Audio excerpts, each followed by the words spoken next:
V Ljubljani, nedaleč od poslovne stavbe Mercatorja, stoji hiša s prav posebnim vrtom. Vrtom brez zemlje, a polnim zelenjave. Zato poskrbijo krapi, ki s svojimi iztrebki hranijo rastline. Ta voda z iztrebki gre v korita. Bazene v korita in potem bakterije predelajo to hrano za... Ja, v teh glinopor kugeljcah, ki so tle noter, se ustvarijo kolonije teh bakterij, ki pol pretvarjajo te dušikove spojine, ki niso čisto najbolj primerne za rastline, v take, ki so primerne in pol jih rastline počrpajo.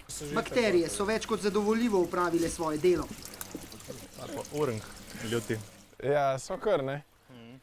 No. Teh bomo... Vrtnin je toliko, da Sašo in njegovo dekle, ki jesta le zelenjavo, na mesec prihranita okoli 30 evrov. Žao mi je samo što danas o tome imati svoj vrt govorimo kao novostima, a trebalo bi biti normalno da svi jedemo zdravo i domaće. A Sašo in njegovi somišljeniki se ne nameravajo ostaviti le pri poskusnem rastlinjaku, v katerega je investiral 2000 evrov. Zelenjavo bi gojili tudi v komercialne namene. Hočemo do leta 2020 vsaj postaviti 5 večjih rastlinjakov, s katerim bomo preskrbovali z ribami in zelenjavo in zaposlovali ljudi.